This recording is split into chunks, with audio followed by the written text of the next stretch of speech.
Meus irmãos, graça e paz do Senhor Jesus, amém? Boa noite a todos.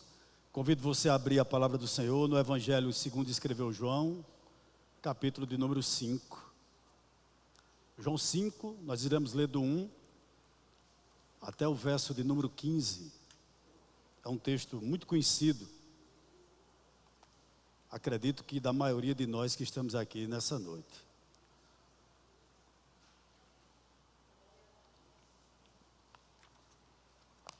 Todos encontraram? Amém? Vamos ler? O texto sagrado nos diz assim: passadas essas coisas, havia uma festa dos judeus e Jesus foi para Jerusalém. Existe ali junto ao portão das ovelhas um tanque, chamado em hebraico Betesda, o qual tem 5 pórticos. Nestes jazia uma multidão de enfermos, cegos, coxos, paralíticos, esperando que a água se movesse, porque um anjo descia de tempos em tempos, agitando-a, e o primeiro a entrar no tanque, uma vez agitada a água, sarava de qualquer doença que tivesse. Verso 5. Estava ali um homem enfermo, havia 38 anos. Jesus, vendo-o deitado e sabendo que estava assim, havia muito tempo, perguntou: você quer ser curado? O enfermo respondeu: Senhor, não tenho ninguém que me ponha no tanque quando a água é agitada. Quando tento entrar, outro enfermo chega antes de mim. Então Jesus lhe disse: levante-se, pegue o seu leito e ande. Imediatamente o homem se viu curado e, pegando o leito, começou a andar. E aquele dia era sábado. Por isso os judeus disseram ao que tinha sido curado: é sábado, e neste dia você não tem permissão para carregar o seu leito. Ao que ele lhes respondeu: o mesmo que me curou me disse: pega o seu leito e ande. Verso 12. Perguntaram-lhe: quem é o homem que disse a você: pegue o seu leito e ande? Aquele que tinha sido curado não soube responder, porque Jesus tinha se retirado por haver muita gente naquele lugar. Mais tarde, Jesus o encontrou no templo e lhe disse: olhe, você foi curado, não peque mais, para que não lhe aconteça coisa pior. O homem se retirou e disse aos judeus que tinha sido Jesus quem o havia curado. Vamos orar? Pai, aqui está a tua palavra. Ó Deus, nós bendizemos teu nome por esse momento em tua presença. Obrigado por tudo que já foi realizado aqui nesse lugar, pelos louvores, pelas orações já feitas, pela oração intercessória. Mas mais uma vez eu te peço que tu derrame da tua graça sobre a vida da tua igreja no Presidente Médici, trazendo lucidez à nossa mente, para que nós possamos sair de posse dessa palavra e aplicá-la em nosso coração. Eu te peço isso, Pai, em nome do teu Filho amado Jesus Cristo, e humildemente eu te peço isso, em nome de Jesus, amém. Louvado seja o nome do Senhor. Meus irmãos, o que vocês fazem com o seu tempo vago? Quando você não está trabalhando, estudando, como você gasta o seu tempo? Há uma pesquisa que diz que entre mensagens instantâneas como WhatsApp, ou redes sociais como Instagram ou Twitter, as pessoas gastam algo em torno de 6 horas diárias. E quando essas pessoas não estão de alguma forma conectadas nesses aplicativos, elas estão em algum outro tipo de tela. Por exemplo, em canais por assinatura. A questão é, como você usa o seu tempo quando você não está ocupado, por assim dizer? Nós estamos aqui diante de um homem, não porque ele queria, mas que ele gastou 38 anos da sua vida lutando com algo que ele não podia resolver. Isso me chamou muito a atenção. Mas uma coisa também me chama a atenção, que a internet, quando ela é bem usada, ela pode ser uma bênção, e ela é uma bênção. Porém, quando ela não sabe ser bem utilizada, ela se torna algo perigoso. A nossa geração, ela parou de pensar. Nós paramos de raciocinar. Hoje as nossas mentes, elas são inundadas com fake news. Ou seja, além disso, nós gastamos muito tempo da nossa vida com informações irrelevantes, que não edificam em nada, coisas triviais, sem significado. E infelizmente isso tem condicionado muitos corações nessa rede de entretenimento, entre aspas. E isso, infelizmente, tem nos tornado pessoas frias. Falta a muitos de nós contato. Falta a muitos de nós cuidado. Falta em muitos de nós interação. E usando as palavras de Martinho Lutero, quando ele disse o seguinte: nós estamos nos tornando a cada dia mais curvados a nós mesmos. E isso é uma grande realidade. A cada dia nós estamos mais preocupados com o nosso próprio umbigo, com as nossas próprias realizações. E por que eu estou citando isso para dar como introdução a esse texto que nós vamos meditar aqui nessa noite? Para lhe alertar, como também para me alertar, que muitos de nós estamos ficando emburrecidos, desperdiçando o nosso tempo com coisas que não valem a pena. Mas isso é um retrato do ser caído. Olhe para o verso 1, e aqui nós vamos começar a exposição do texto. Capítulo 5 de João. O evangelista nos diz o seguinte: passada essas coisas, havia uma festa dos judeus e Jesus foi para Jerusalém. Pare um pouquinho. Que coisas são essas que João se refere? Nós não sabemos exatamente. Possivelmente o que ele já estava narrando, ou já havia narrado no seu evangelho. Por exemplo, os 2 milagres. Porque esse texto que nós vamos tratar aqui nessa noite é o terceiro sinal, ou milagre, que Jesus opera no ministério, aliás, no evangelho que João relata, que João escreve. Então, ele nos diz aqui no verso 1 que está ocorrendo uma festa em Jerusalém. E que intrigantemente, Jesus não vai para a festa. Jesus vai para o Hospital Geral de Jerusalém. Porque esse tanque, ele nada mais era do que uma espécie de hospital de emergência na cidade de Jerusalém. E Jesus não vai para a festa, que nós não sabemos que festa era. Se era a festa dos tabernáculos, se era a festa da Páscoa, se era outra festa qualquer. Nós não sabemos, porque ele não dá detalhe acerca dessa festa. Pelo contrário, o evangelista se prende propositalmente no tanque de Betesda. Por quê? Ele responde já já. Versos 2, 3 e 4.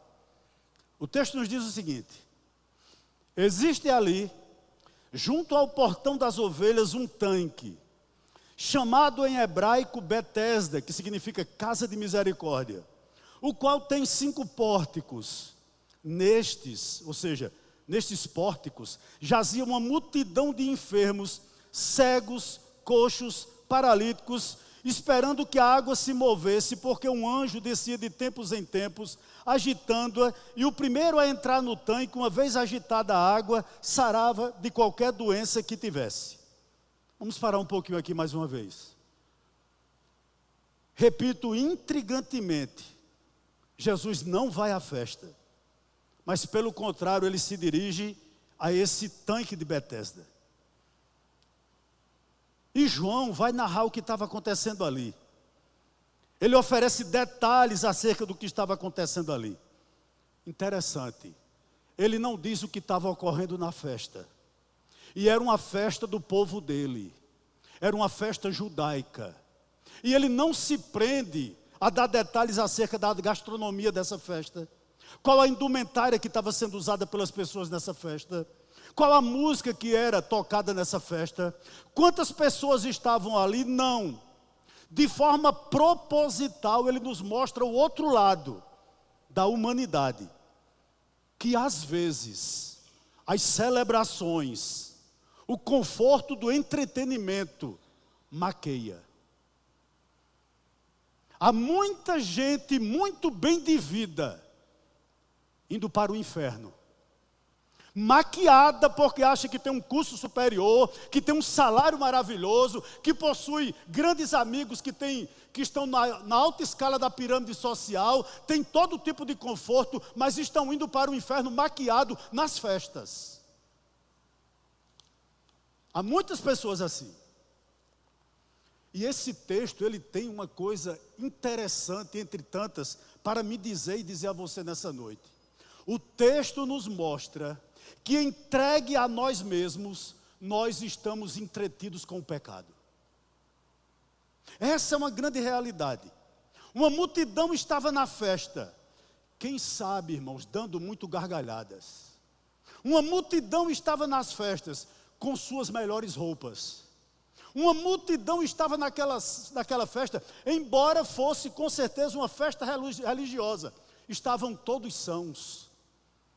A grande maioria ali gozava de plena saúde, com seus planos de saúde em dia.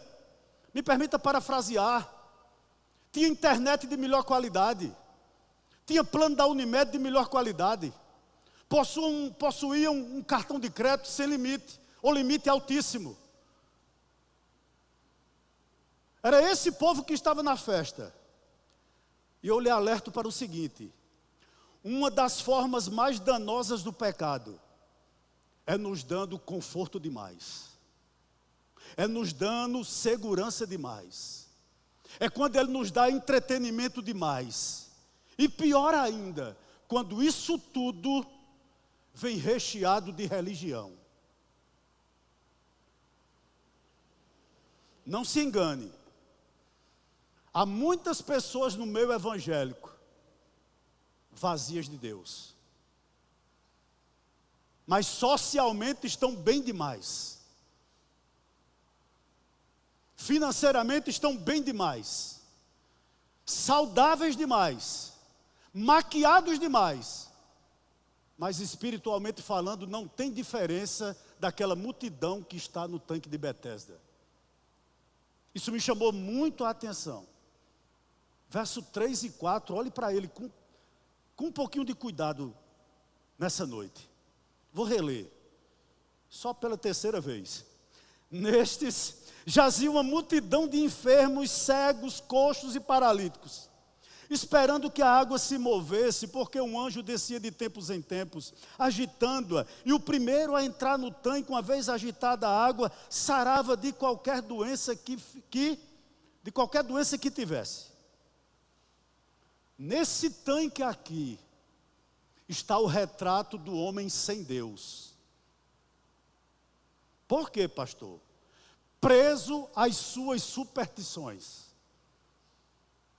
Nós estamos aqui diante de uma multidão que acreditava que em determinado momento um anjo desceria até aquele tanque, chacoalhava a água, e o primeiro que entrasse lá era curado. A maioria dos comentaristas acreditam que não existia anjo nenhum. Era o lençol freático daquele tanque que balançava aquela água. Agora você imagine essa multidão.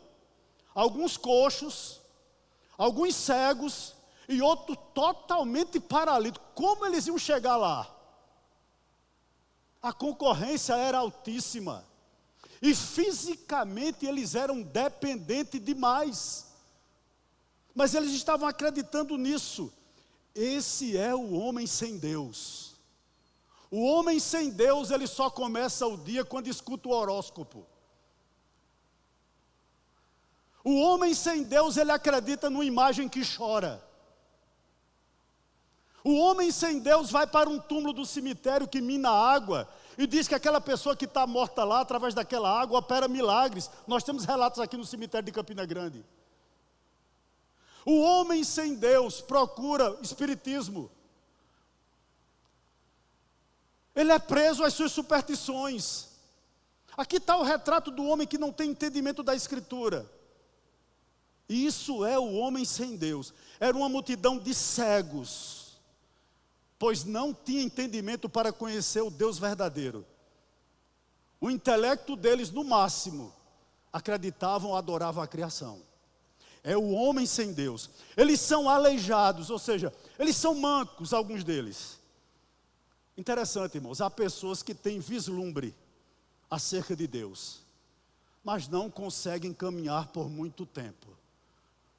Deixados à sua própria sorte, eles não vão adiante, porque eles são mancos. Começam a caminhar, começam a caminhada, mas logo param na caminhada, porque o homem deixado à sua própria sorte, ele não consegue andar sozinho, ele também é aleijado, mas ele também é paralítico, pois ele não sabe qual é o caminho. E nós não temos condições de acharmos o caminho sozinho, porque todos nós, antes de Cristo, nós éramos cegos. A bem da verdade, todo homem sem Cristo, ele é cego, aleijado e paralítico. Aqui nesse tanque estava o retrato de todos nós, antes de conhecermos Cristo. E é o retrato de você que não é cristão, que está aqui nessa noite, ou me acompanhando pela internet.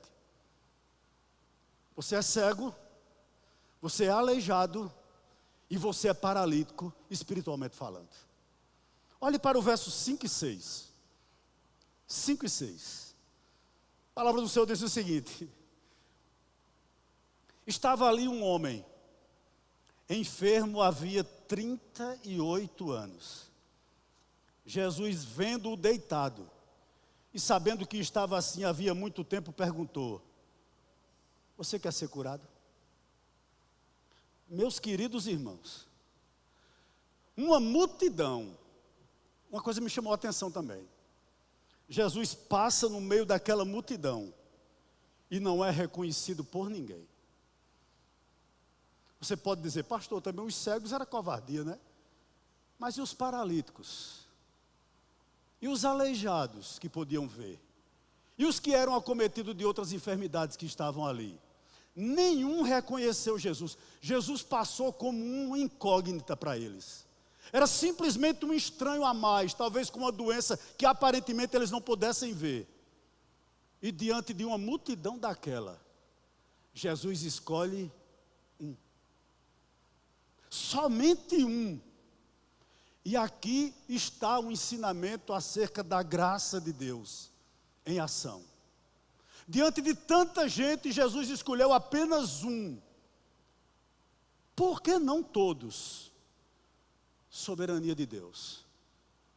E ele escolheu exatamente esse aleijado, possivelmente, que sofria dessa enfermidade há 38 anos, perdão.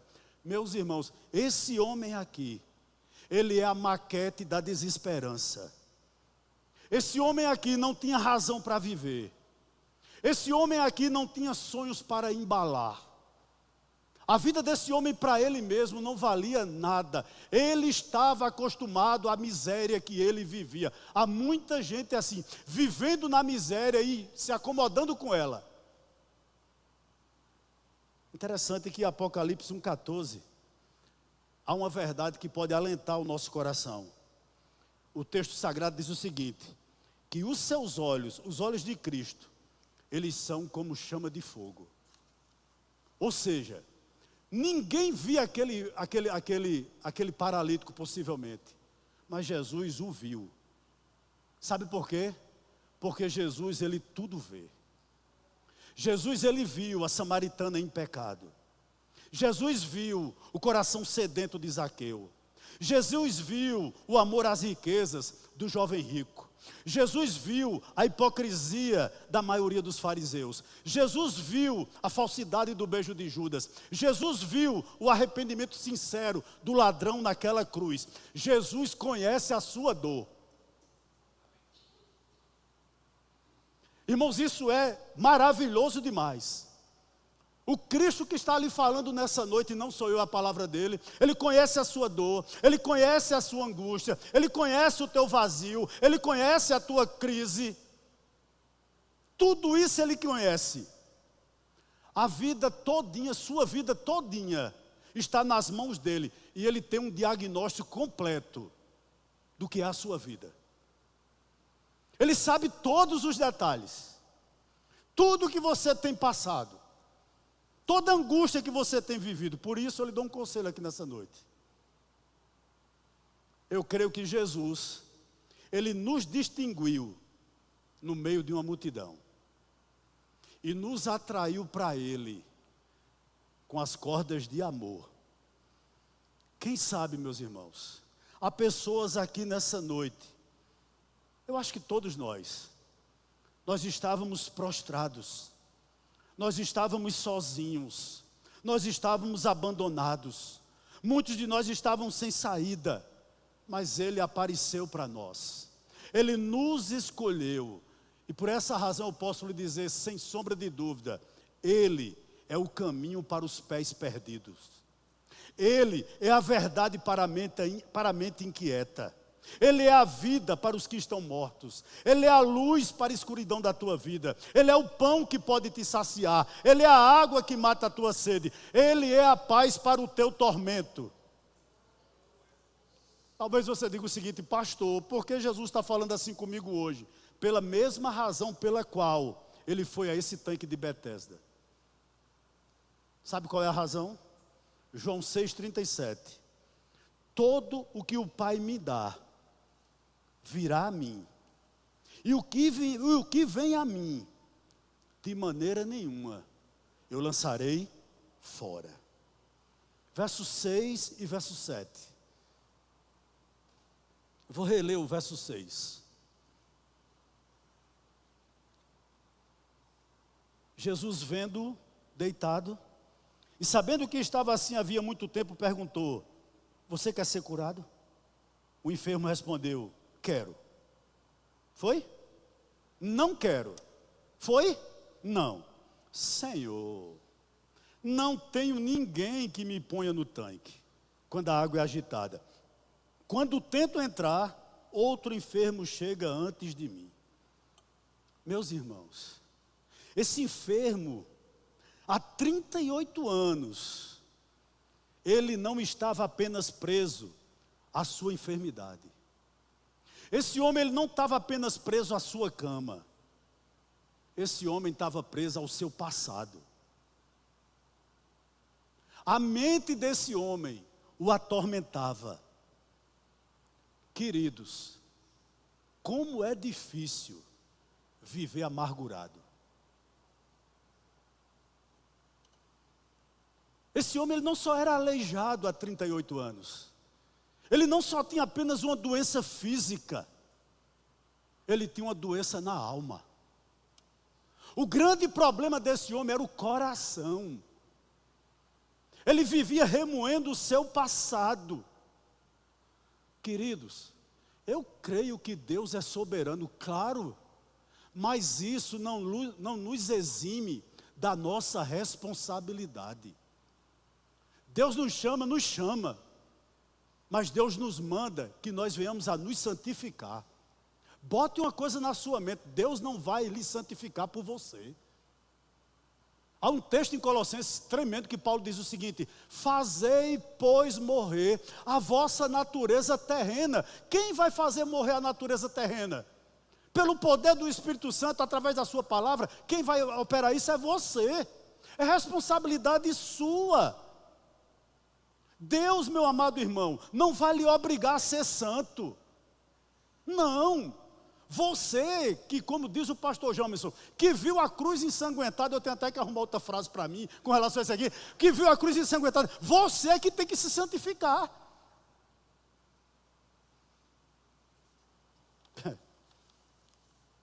Olha, Jesus, eu acho que Jesus tinha um tom de ironia em algumas perguntas dele.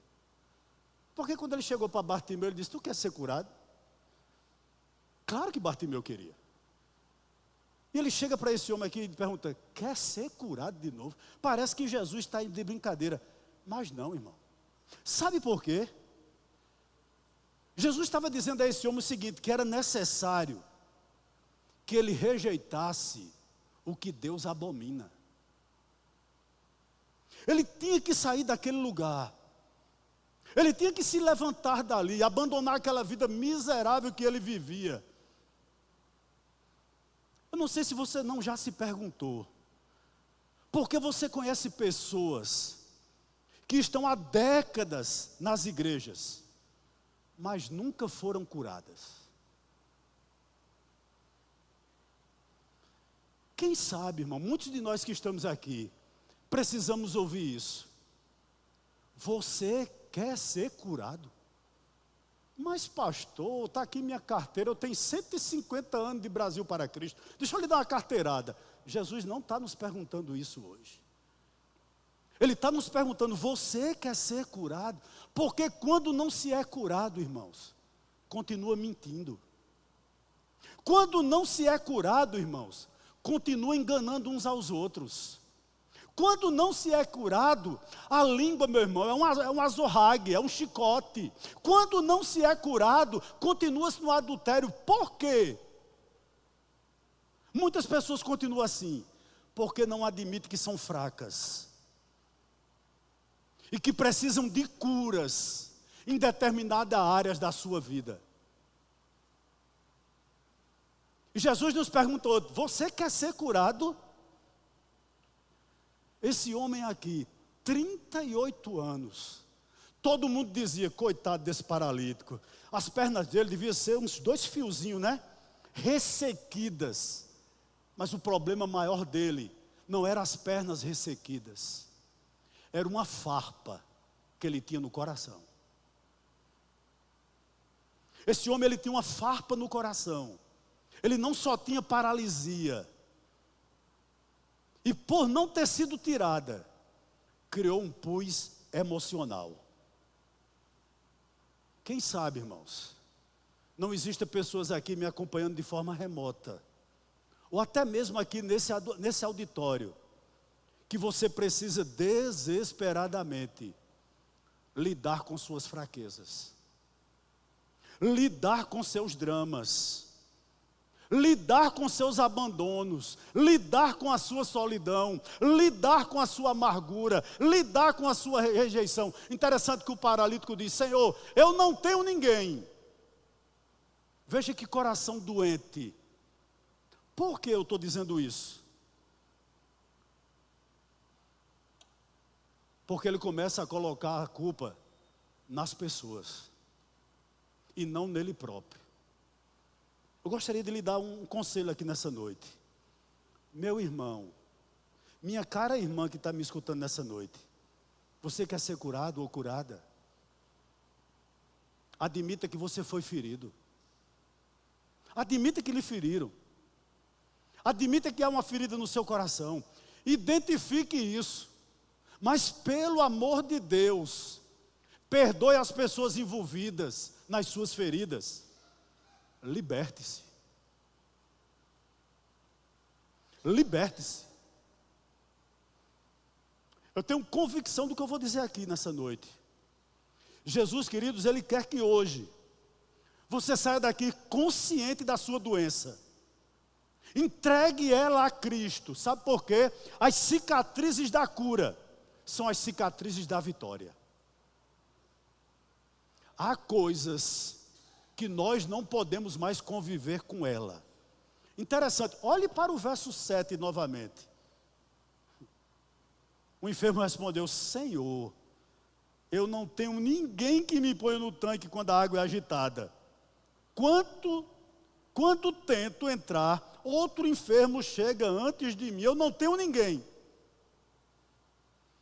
Que alma doente, irmãos. Ele atribui a falta de cura às pessoas. Há pessoas assim, né?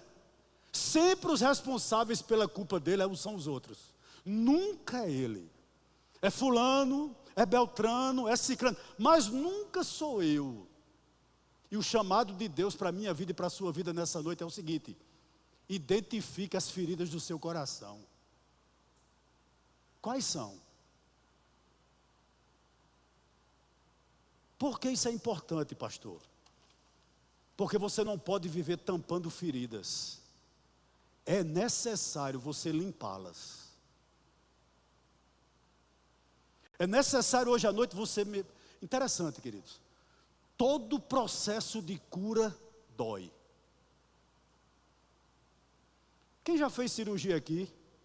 Que Deus me mantenha preservado de nunca fazer. Quem manteve cirurgia aqui? Quem já fez cirurgia aqui?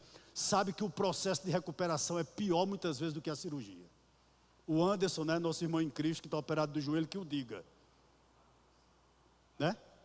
Mateus também que está operado do olho, que nos diga, o processo de cura dói. Quem sabe, meus irmãos, você está aqui hoje, e você foi vítima de um abuso sexual. Quem sabe você entrou aqui nesse recinto nessa noite, e você nunca teve amor de pai nem de mãe. Quem sabe você está aqui nessa noite, e você luta contra a dor de um adultério. Quem sabe você está aqui hoje, e nunca seus filhos lhe reconheceram como pai ou como mãe. Eu tenho um conselho para lhe dar. Talvez você diga, eu não posso esquecer. Conselho agora, esquecer, queridos, não significa fazer de conta que nada aconteceu. Esquecer significa viver além do que aconteceu. Há coisas na nossa vida que aconteceram, que nós não podemos reverter. Só nos resta uma alternativa, para você e para mim: perdoar. Ou você perdoa, ou você vai continuar paralítico, à beira de um tanque, esperando que alguma coisa mística faça algo por você. E eu quero lhe dizer, não vai fazer. Não vai fazer. Sabe o que é esquecer? É não sofrer, nem cobrar mais a dívida da pessoa que o feriu. Essa semana eu nem disse a ele, vou até dizer a ele. Vou dizer agora em público, né? Eu vinha com o pastor James no carro, e ele, conversando naturalmente, ele soltou uma frase que eu guardei no meu coração até hoje. Ele disse, se relacionando a outra pessoa, ele disse o seguinte: pastor, se nós não tivermos a capacidade de lidar com os defeitos dos outros, a gente não vai ter amigos.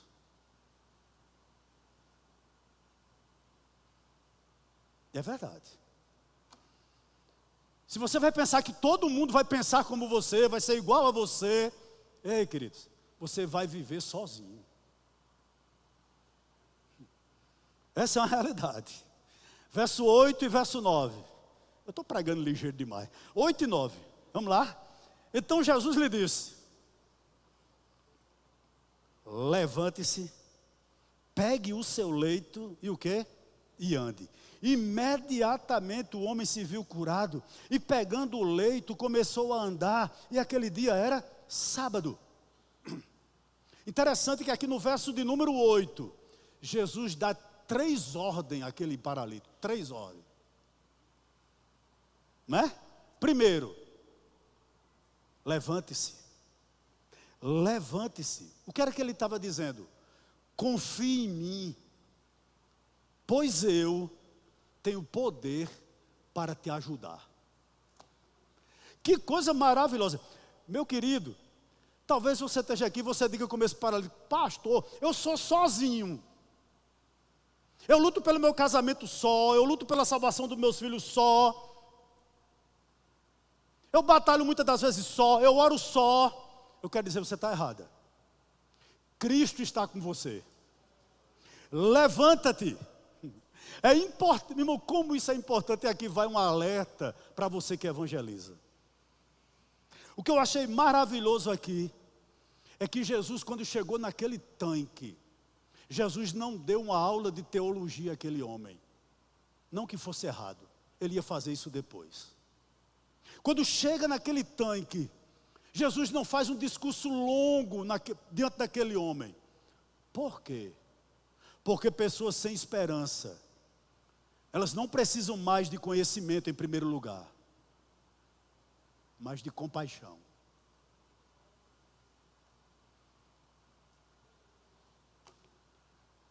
Talvez todo dia você pense, vou dar um sermão lá em casa hoje. Hoje é aquele dia que eu vou preparar aquele sermão.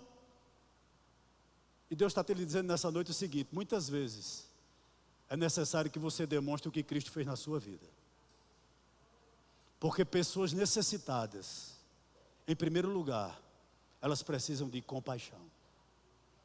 Primeira ordem, levanta-te.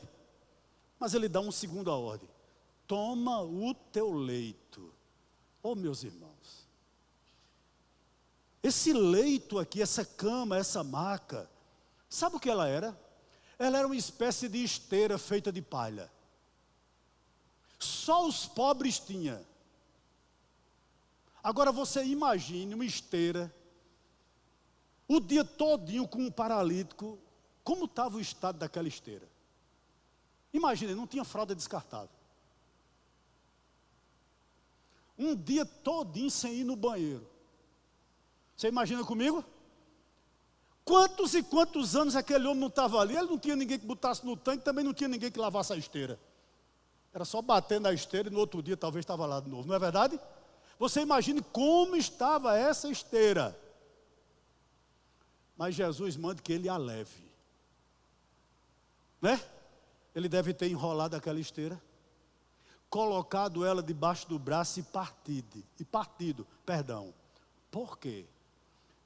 Levanta-te, foi a primeira ordem. Toma o teu leito, foi a segunda ordem. Para lembrar aquele paralítico, que ele não precisava mais voltar para ali.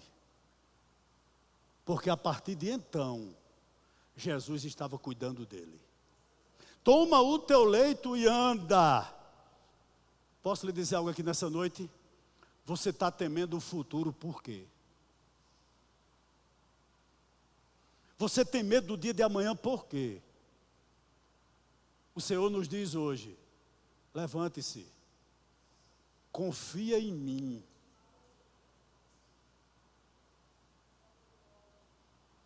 Não volta para aquelas práticas que eu já disse a você que você tinha que abominar. Mas ele dá outra ordem. Versículo 8 ainda. Ele diz, ande. E o verso 9 diz que imediatamente o homem se viu curado e pegando o leito começou a andar. E aquele dia era sábado. Oh, meu irmão. Quanto de nós estamos aqui nessa noite? E a gente tem dito a Deus, Senhor, a partir do próximo ano, a partir do próximo mês, eu não faço mais isso. Quantas vezes você não tentou sair do pecado sozinho? Jesus dizia àquele homem, levanta-te, toma o teu leito e faz algo que tu nunca fizesse talvez na tua vida. Eu não sei se ele era paralítico de nascença. Ande. Em outras palavras, viva uma nova vida. Viva em novidade de vida. Deixe de depender de superstições. Deixe de depender de anjos. Levante, ande com suas próprias pernas. Caminhe com suas próprias pernas. Queridos, talvez você chegou aqui e você diga, Senhor, você tenha dito a Deus, Deus, mas nunca eu pratico aquele de novo. Mas você torna a praticar. Por quê? Eu entendo o seguinte, irmãos. Quem vive deliberadamente em pecado, queridos, não é salvo. João 8,36, a palavra do Senhor diz o seguinte: se pois o Filho vos libertar, verdadeiramente sereis livres. Jesus estava dizendo àquele homem, viva em novidade de vida. E o verso 10 e 11 vai nos dizer o seguinte: por isso, ou seja, por ser um sábado, os judeus disseram àquele que tinha sido curado, é sábado, e nesse dia você não tem permissão para carregar o seu leito. Ao que ele respondeu, o mesmo que me curou me disse, pegue o seu leito e ande. Verso 12 e 13, perguntaram-lhe, quem é o homem que disse isso a você? Pegue o seu leito e ande. Aquele que tinha sido curado não soube responder, porque Jesus tinha se retirado por haver muita gente naquele lugar. Olha, irmãos, mesmo curado, mesmo andando, ele continua sem saber quem era Jesus. Mesmo com a vida refeita, esse homem não quer envolvimento com quem o curou. Isso é trágico. Por que isso é trágico? Porque há muitas pessoas que provam o poder de Deus, mas não querem compromisso, não querem envolvimento. Como é trágico isso, queridos? É trágico isso. Pais que veem os filhos caminhando com o Senhor, mas não agradecem a Deus por isso. Filhos que possuem pais piedosos, mas não dão graças a Deus por isso.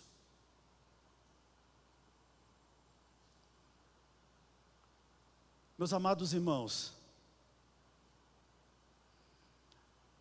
por que a gente não podia andar de joelhos, quando nós entendemos que nós estávamos caminhando para o inferno?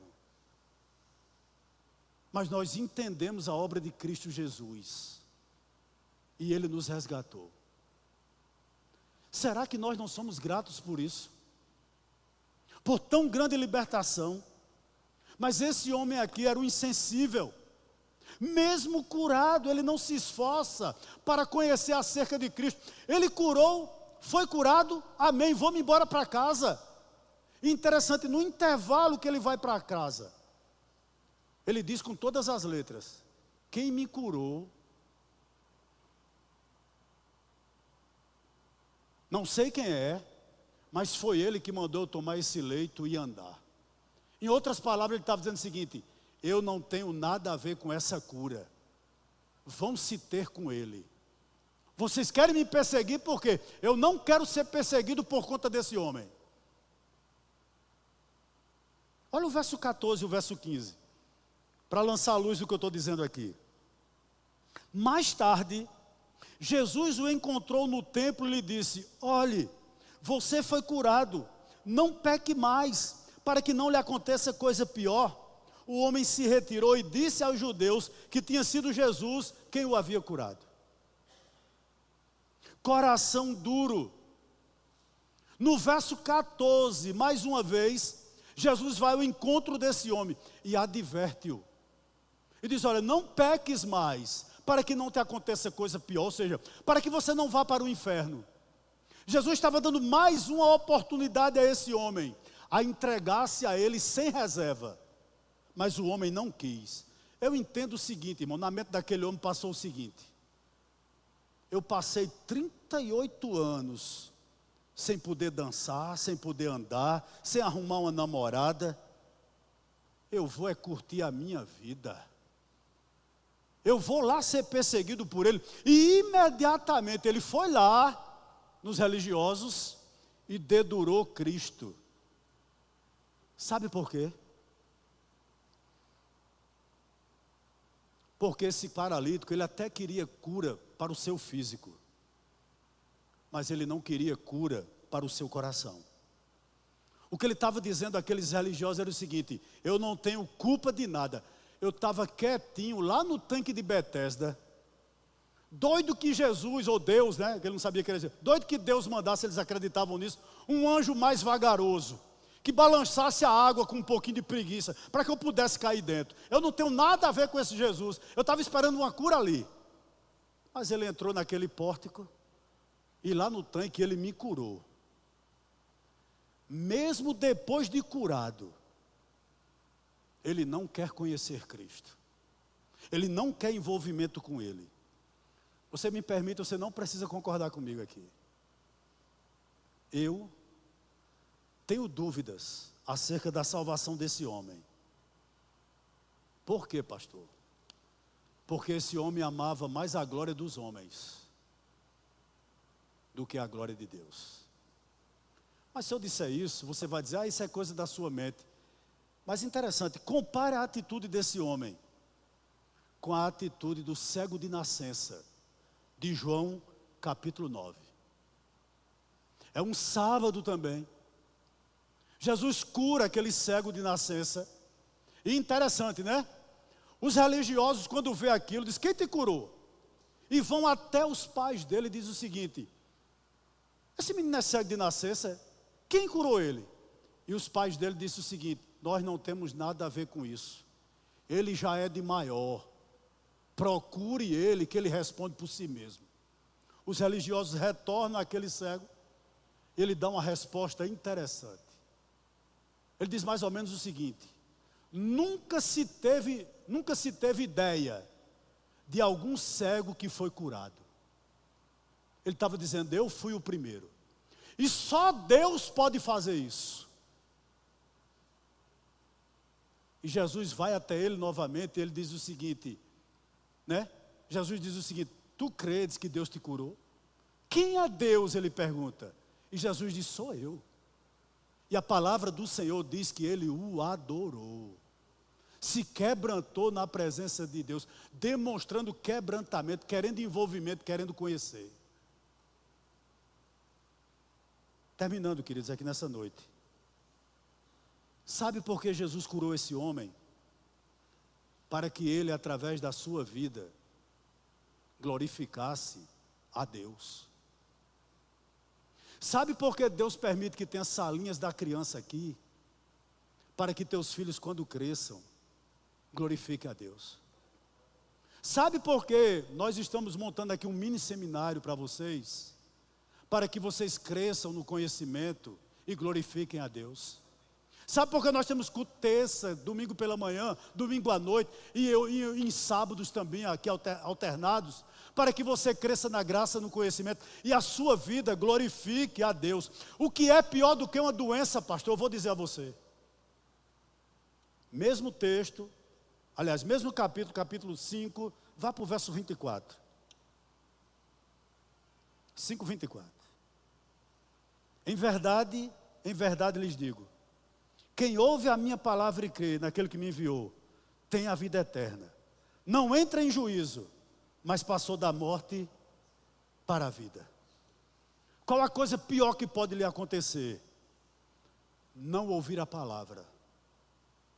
Não crer na palavra e ser condenado. Não tem algo pior para nos acontecer. E eu quero dizer algo aqui a você. Deus nos criou para viver para a glória dele. Eu termino com duas frases. Todo aquele que é salvo pela graça, mediante a fé. Muitas vezes a gente confunde definições sobre graça. E a gente, muito no automático, a gente diz o seguinte: é verdade, graça é favor imerecido. Mas eu vou lhe dar aqui duas definições sobre graça, que eu acho que tem tudo a ver com o texto que nós acabamos de meditar. Primeira definição: o que é graça? Graça é mais do que a remoção da condenação dos pecados cometidos. Graça é o empoderamento dado por Deus para que a gente pare de pecar.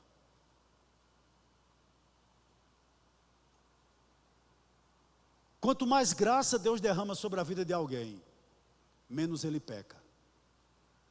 Isso é graça. Segunda definição sobre graça. A graça, ela é a maior força capacitadora que Deus deu ao homem para que ele viva em obediência. Quem é cheio da graça de Deus, obedece a palavra. Né? Isso é uma realidade. Portanto, nessa noite, você precisa ser curado.